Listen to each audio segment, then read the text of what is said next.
Maíra, nosso professor já está na linha? Está na linha. 10h53, vamos lá. Sem papas na língua, com o professor Dionísio da Silva. Oferecimento Universidade Estácio de Sá. Fala, professor Dionísio, bom dia, que prazer conversar com você. Semana que vem o Boechat está de volta dos Estados Unidos, tudo bem? Bom dia, meu querido alemão. Eu vi o Boechat tomando vento na careca lá no post que a Verusca fez, não é? Exatamente. Tá nos Estados Unidos. Tá tranquilão, vendo o debate. E nós trabalhando, né? É isso aí. Alguém tem que tocar a lojinha. Tudo culpa da Maíra. Professor feliz hoje com o Inter avançando na Copa do Brasil e depois da vitória sobre o Flamengo, respirando um pouquinho para fugir do rebaixamento. Professor Dionísio da Silva, o que a gente vai falar hoje sobre números? Ficaram os números 6, 7, 8, 9 e 10 para você explicar a origem dessas palavras e contextualizar para o nosso ouvinte. Vamos lá? Vamos começar a aula? Papel e caneta na mão.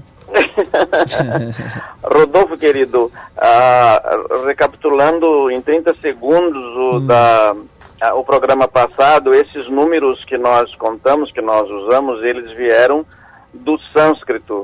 Daí foram para o grego, do grego vieram para o latim, e o que interessa para nós na língua portuguesa é como eles eram ditos no latim e o que significavam, não é? Uhum. Mas isso aí é super simples, não é assim uma coisa complicada de dizer.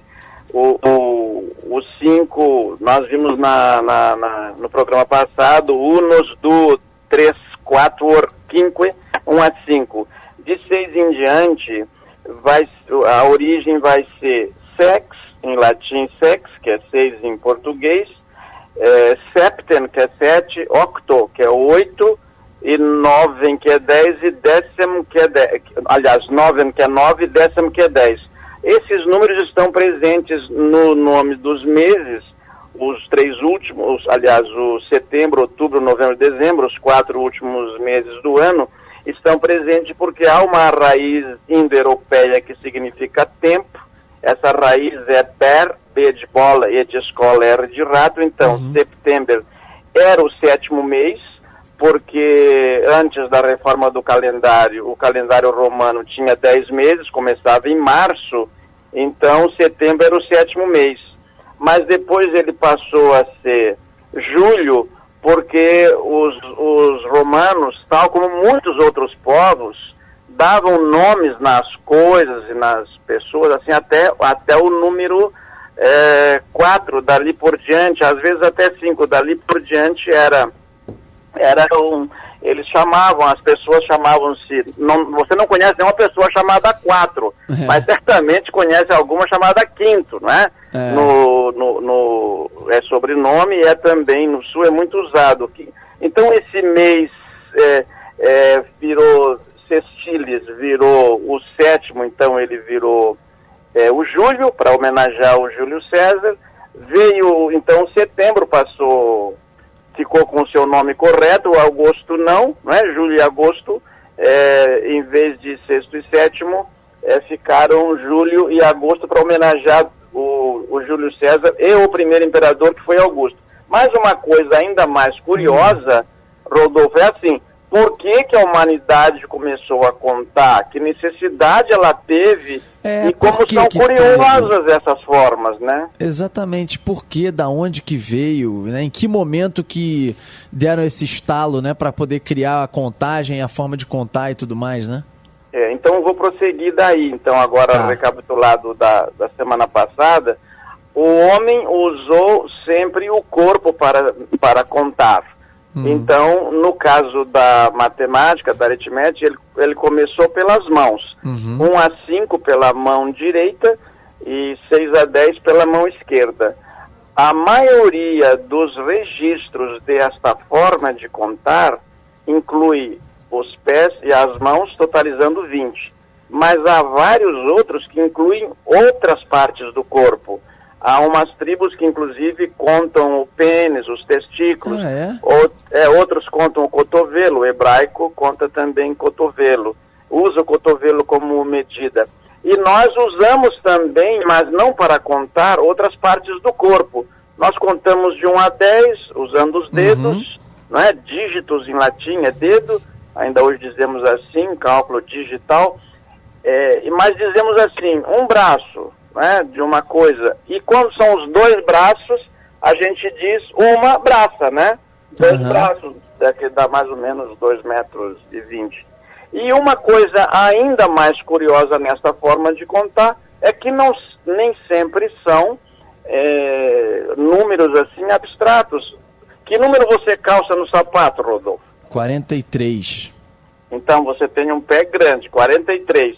Saiba que este número, ele representa uma distância equivalente a 43 grãos de cevada, porque foi o grão de cevada que foi usado para medir para fazer o calçado. Olha só, professor. E você, Maíra? 37. Você, professor Dionísio? 39. 39 grãos de cevada. Isso. Que boa, não sabia disso não. E nós chamamos também de 1, 2, 3, 4, 5, mas pode ver que na fala popular, não sei se vocês conhecem, isso no Sul é muito usado, os 5 dedos da mão têm outros nomes, o mindinho, vizinho, pai de todos, fura-bolo e mata-piolho. Você conhece isso, né? Claro, sim. Circula isso. Então, em vez de eles chamarem 1, 2, 3, 4, 5, eles dão uma função ou aparência. Esse aqui, mindinho, porque é o menorzinho. Vizinho, porque é vizinho dele. O pai de todos, que é o dedo médio, porque é maior, que é usado para ofender as pessoas. O fura-bolo, que também é chamado, é o dedo duro, o cara que aponta e faz a delação. E o mata-piolho, porque o piolho foi, num certo momento da humanidade, um grande problema, e você precisava matá-lo apertando o piolho entre o polegar e o indicador, não é? Olha só, rapaz, você sabe que eu tô lendo aquele livro 1808, falando sobre a vinda da família real para o Brasil e tudo mais, fugindo de Napoleão Bonaparte. Eu tô até numa parte que está contando de que Carlota Joaquina, no momento lá em que eles vinham, né, para o Brasil, ela estava numa embarcação.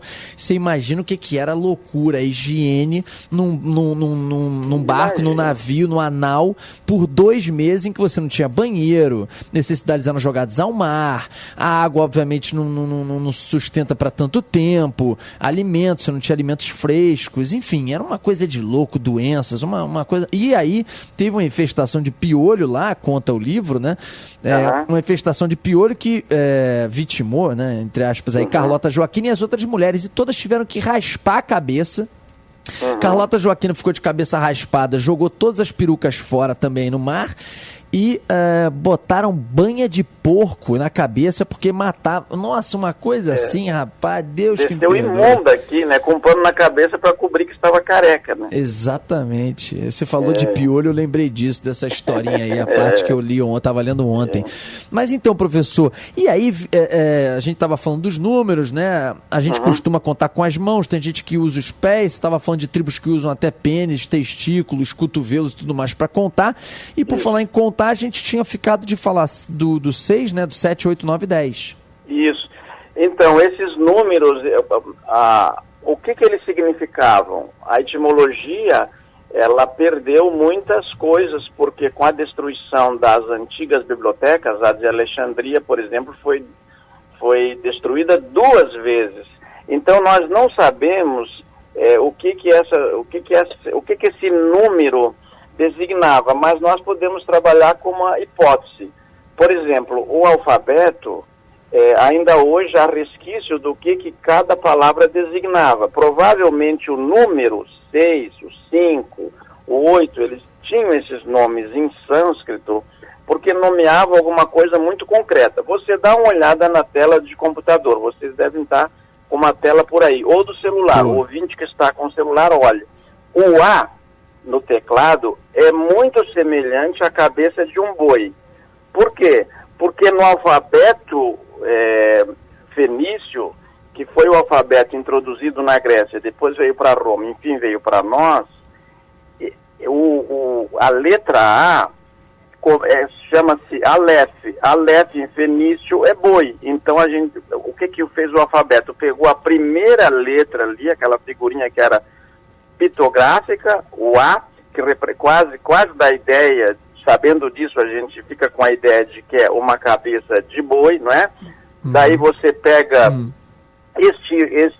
o B, o B de boi, né? Que a gente diz Aleph, que é o boi, mas boi em grego virou bous, depois ficou bovis em latim, boi em português. Quando você veja assim, não, mas a pessoa está sofrendo de bulimia.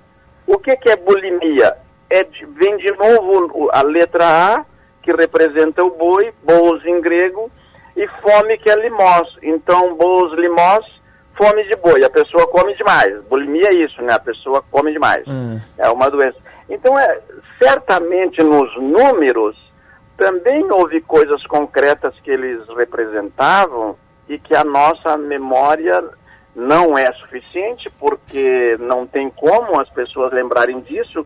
Esses números, Rodolfo, passaram a ser usados, agora sim vem um dado novo e curiosíssimo, né? Passou a ser usado assim, era muito pouco, você contava as ovelhas para trazer de volta para o curral à noite, mas quando o homem deixou de ser nômade e foi morar nessas que são as cidades mais antigas do mundo, que são Jericó, Damasco, Biblos, são Alepo, Beirute, são as cidades mais antigas do mundo. Quando eles foram morar lá, daí sim o número ficou uma necessidade, tinha que contar os mantimentos, tinha que contar os animais, tinha que distribuir as propriedades, e daí o número ficou realmente interessante, é uma necessidade, só que as pessoas não sabiam mais o que ele significava originalmente, era a função que valia, né? Olha que interessante, professor. Isso remete a quando, mais ou menos? Olha, as cidades mais antigas do mundo, elas estão todas na mesma parte do mundo, né, no que nós chamamos de Oriente Médio. Jericó é a mais antiga do mundo. Existem sinais de gente morando em Jericó há 9.000 antes de Cristo. Então ela teria 11.000 anos. É o mesmo caso de Damasco e de Biblos. Essas três, Jericó, Damasco e Biblos, têm cada uma em torno de 10.500 a 11.000 anos. Nossa, esses cálculos não são tão precisos, né? Agora, Rodolfo, mais curioso ainda para os nossos ouvintes. Por que as pessoas não ficaram ali, né? Jericó, que é a mais antiga do mundo, hoje tem 20.000 habitantes. Biblos, de onde se trazia o papel que se substituiu, que a gente ainda hoje chama Bíblia, porque ela foi escrita nesses papiros vindos de lá, da cidade de Biblos, não é? Biblos tem hoje 2.000 habitantes, o papel não foi suficiente. Mas qual seria a explicação? Né? Será que a exploração demais do local e aí já não seria tão produtivo mais? Não sei, por quê? Pois Damasco continua com 1.700.000 habitantes, Alepo, que é a maior cidade da Síria, tem 4 milhões. Eu acho que a explicação são as rotas de comércio. Quando você descobre outras partes do mundo, fica mais fácil, por circunstâncias mais diversas, que o fluxo das pessoas se dê por aquele lugar e não por outro. Por exemplo, no caso do Rio de Janeiro, na origem é porque é beira-mar, então era difícil ocupar o sertão. São Paulo está na beira do Tietê, que é bem navegável. Mas daí você vem lá para Belo Horizonte, por causa da exploração do ouro, né? Então, quer dizer, tem um motivo comercial para a cidade ficar grande, não é? Entendi, é verdade. Vai mudando também com o tempo, né? Professor, desculpa, eu fiquei aqui viajando, prestando atenção. O que falta para a nossa pauta de hoje? Talvez lembrar que não é só a gente que conta, os animais também contam. Em geral, os animais contam até 4, a partir de 5 ou 6 eles começam a se atrapalhar. Então eu termino o programa com uma historinha, pode ser, Rodolfo? Pode, claro. Olha, um fazendeiro, ele tinha um corvo e que fez o seu ninho perto de uma torre de observação da casa onde morava esse fazendeiro. Ele várias vezes tentava surpreender esse pássaro, mas quando ele se aproximava, o corvo saía do ninho. Então, ele fez o seguinte, ele montou uma armadilha para o corvo. Ele colocou 2 homens lá dentro da torre. Daí um saiu para o outro esperar o corvo vir. Só que ele não veio. O pássaro não foi enganado. Só depois que o outro homem saiu, daí ele veio.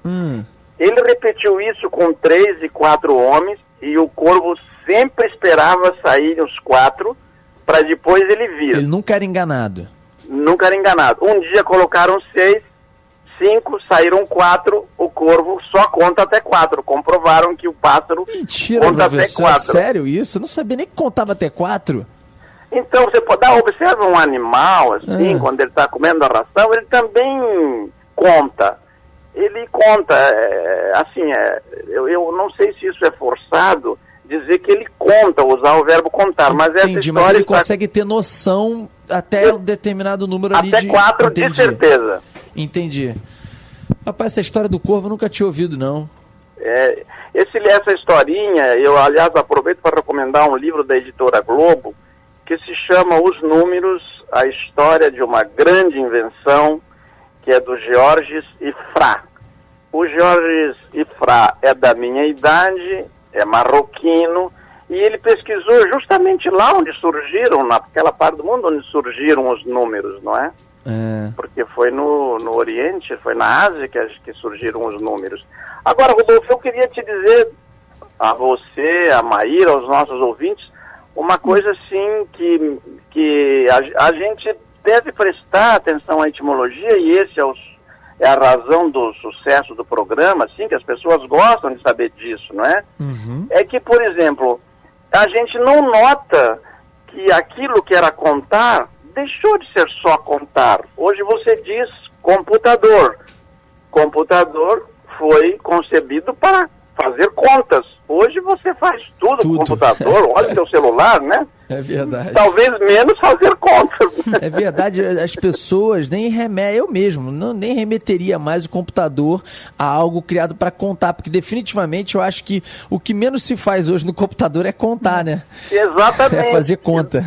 E daí tem uma outra coisa, não sei dizer. Fulano é inimputável, quer dizer, dele nós não podemos contar nada mal, mas é imputável, então podemos contar uma porção de coisas que ele fez. O Cunha, que foi preso ontem, dá uma coluna só com o nome dele, né? Primeiro porque ideia, Cunha tem uma origem interessante, não é? Boa ideia, hein, professor? Mas vamos guardar para a coluna para a semana que vem. Vamos. Até por causa da hora também, que aí você vai estar... Aliás, agora, é melhor acompanhado ou mais bem acompanhado com o Boechat? Não, mais bem, sempre mais bem. Não, mas não, cada um tem suas qualidades, você tem as suas, você não é o Boechat não é você, eu e você não somos o Boechat, e não somos a Maíra, senão eu seria silencioso, ficar aí bonitinho e silencioso. Cada um no seu quadrado. A Maíra não quer falar, ela tá de preguiça aqui. Eu já falei que vou... Tô só ouvindo. Mandar lá um corte pra gente cortar e economizar dinheiro da Band News. Valeu, eu só professor. sei que ela é linda, viu, Rodolfo? Você a conhece. Eu não conheço a Maíra, né? Eu fui muito empolgado, entendeu? Aí eu fico aqui só escutando. Ela é um personagem. Professor, um beijo pra você. Até semana que vem. Beijo pra vocês, um abraço aos nossos ouvintes. Até a semana que vem. Até semana que vem. Eu vou